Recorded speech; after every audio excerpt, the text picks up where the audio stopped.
নমস্কার। আমার দাদা ভাই ও দিদি ভাইরা, সমাজের কিছু সত্যকে নিয়ে আজকের আলোচনা। সত্যকে কণ্ঠরোধ করার ট্র্যাডিশন। শিক্ষার শেখর স্বাদ তেতো হলেও ফল মিষ্টি।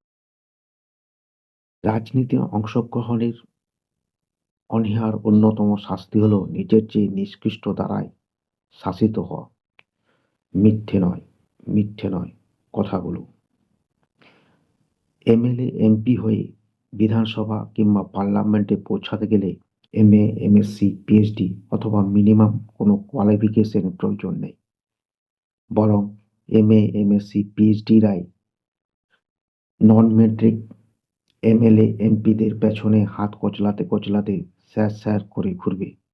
এমন একটা সময় আসবে যখন জ্ঞানীরা জ্ঞানী হবার কারণেই অনুশোচনা করবে, মূর্খরা তাদের মূর্খতার জন্য গর্ব করবে, আর দুর্নীতিবাজরা তাদের দুর্নীতির জন্য উল্লাস করবে। সত্যের কণ্ঠ রুদ্ধ করার ট্র্যাডিশন বর্বরতা, যার লেটেস্ট ভার্সন হচ্ছে মাস্টার মশাই, আপনি কিছু দেখেননি।